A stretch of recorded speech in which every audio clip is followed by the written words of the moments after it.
పెద్దపల్లి టౌన్లో పెద్దపల్లి పార్లమెంట్ ఎన్నికల సన్నాహక సమావేశం నిర్వహిస్తున్నారు కాంగ్రెస్ నేతలు. మీటింగ్కు రాష్ట్ర మంత్రి శ్రీధర్ బాబు, ఎమ్మెల్యేలు వివేక్ వెంకటస్వామి, విజయ రమణారావు, గడ్డం వినోద్, ప్రేమ్ సాగర్ రావు, అడ్లూరి లక్ష్మణ్, మక్కాన్ సింగ్ ఠాగూర్, పెద్దపల్లి లోక్సభ కాంగ్రెస్ అభ్యర్థి గడ్డం వంశీకృష్ణ, ఇతర ముఖ్య నేతలు హాజరయ్యారు. మీరున్నప్పుడు పడ్డదా, మేము మా ప్రభుత్వం వచ్చినాక పడ్డదా? నవంబర్ 30 ఎన్నికలు జరిగినాయి, డిసెంబర్ 3 కౌంటింగ్ అయింది, డిసెంబర్ 7 ప్రభుత్వం ఏర్పడ్డది. అంటే అప్పటికే వర్షాకాలం అయిపోయి చలికాలం కూడా సగం అయింది. ఆ టైంలో కాంగ్రెస్ ప్రభుత్వం వచ్చింది.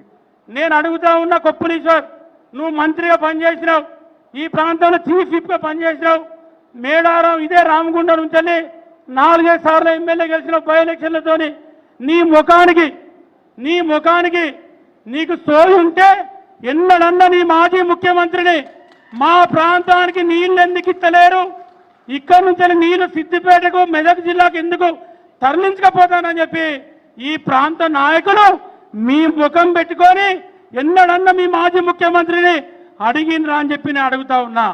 ఇవాళ కాకమ్మ కబుర్లు చెప్పకుండా ఎక్కడ చేను ఎండిపోయింది, ఎక్కడ పొలం ఎండిపోయింది, ఎక్కడ మొక్క పిల్లలు ఎండిపోయింది అని చెప్పి మన బుచ్చగాళ్ళు కదా, కొత్త బుచ్చ పోనికి పొచ్చారు కదా అన్నట్టు ఇవాళ చేను ఎన్నికలాడుకుంటూ తిరుగుతూ ఉన్నారు.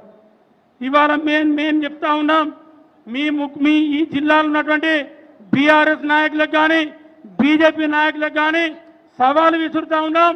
మొన్న మా మంత్రి శ్రీధర్ బాబు గారు చెప్పారు, రేపు రాబోయే రోజుల్లో రాబోయే 2-3 సంవత్సరాల్లో పత్తిపాక రిజర్వేర్ కట్టించి ఈ ప్రాంత పెద్దపల్లి జిల్లా రైతాంగానికి నీళ్ళు ఇచ్చి ఈ ప్రాంతాన్ని సస్యశ్యామలం చేసి అప్పుడు మేము ఓట్లు అడుగుతాం, అప్పటిదాకా మేము ఓట్లు అడగమని చెప్పే దమ్మున్న ధైర్యం ఉన్న పార్టీ కాంగ్రెస్ పార్టీ.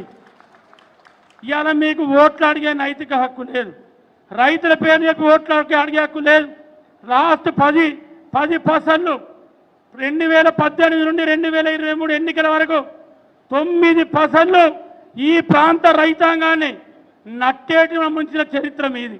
కొప్పులీశ్వరిని అడుగుతా ఉన్నా, నువ్వు మంత్రి ఉన్నావు, జిల్లా పరిషత్ చైర్మన్ పుట్టమధు జిల్లా పరిషత్ చైర్మన్గా ఉన్నావు, మీరు ఎన్నడన్నా మీరిద్దరు మీ ప్రాంతంలో రైతులు ఉన్నారు, మీ ప్రాంతంలో పొలాలు ఉన్నాయి, ఈ ప్రాంతంలో 3.5 ఎకరాలల్లో 100 క్వింటాల వడ్లు వండుతాయి.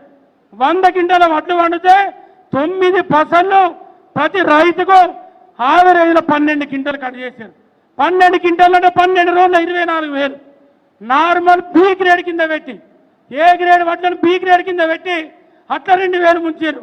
3.5 ఎకరాలలో ఒక్క రైతుకు 26,000 రూపాయలు మీ అసమర్థతతోని మీ ప్రభుత్వ చేతగాంతో ముంచినటువంటి దద్దమ్మలు మీరు ఇవాళ ఓట్లు అడిగే నైతిక ఎక్కడని చెప్పి అడుగుతా ఉన్నా.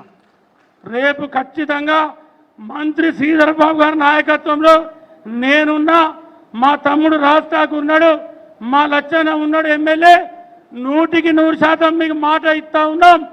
ఒక్క రైతుకు గింజ కటింగ్ లేకుండా ఈ కాంగ్రెస్ ప్రభుత్వంలో కొనిపించే బాధ్యత మా మంత్రి గారి నాయకత్వంలో మేము తీసుకుంటాం, దాన్ని జరిపిస్తాం, రైస్ మిల్లుల మెడలు వస్తాం, ఒప్పించే బాధ్యతను మేము తీసుకుంటాం. ఏ రైతు ఆధారపడవలసిన అవసరం లేదు. మీ లెక్క మీ ఎమ్మెల్యే ఎక్కడ దాసరి మనోహర్ రెడ్డి లెక్క రైతు మిల్లర్తో కుమ్మక్కాయ కోట్ల రూపాయలు దండుకొని రైతుల ముంచే చరిత్ర మాది కాదు. మాకు ఒక నీతి నిజాయితీ ఉన్నది. అవసరమైతే ఓ పూట తిండి లేకున్నా కూడా ఉంటాం తప్ప మీ లెక్క బిచ్చం అడుకున్నటువంటి చరిత్ర మాది కాదని చెప్పి సందర్భంగా చెప్తా ఉన్నాం. అదే కాదు, ఇవాళ మానేరు ఇసుక ఆనాడు మంత్రి శ్రీధర్ బాబు గారి నాయకత్వంలో ప్రతిపక్షంలో ఉన్నప్పుడు శ్రీధర్ బాబు గారి నాయకత్వంలో మేమందరం మాట ఇచ్చినాం, కొట్లాడినాం. ఇదే మళ్ళీ కూడా చెప్తా ఉన్నా, అది శ్రీధర్ బాబు గారి మాటే కావచ్చు, నా మాటే కావచ్చు, మానేడు ఇసుక మేము అమ్ముడు పోయేది లేదు, ఎవరికి తలకాయ వంచేది లేదు. మా బంధుల ప్రాణం ఉండంగా అవసరమైతే ఎమ్మెల్యే పదవైనా వదులుకుంటాం తప్ప మానేడుకి వెళ్ళి ఇసుక తీయనియం, ఈ ప్రాంతాన్ని ఎడారి అయ్యనియం, ఎవరికి తల వంచం.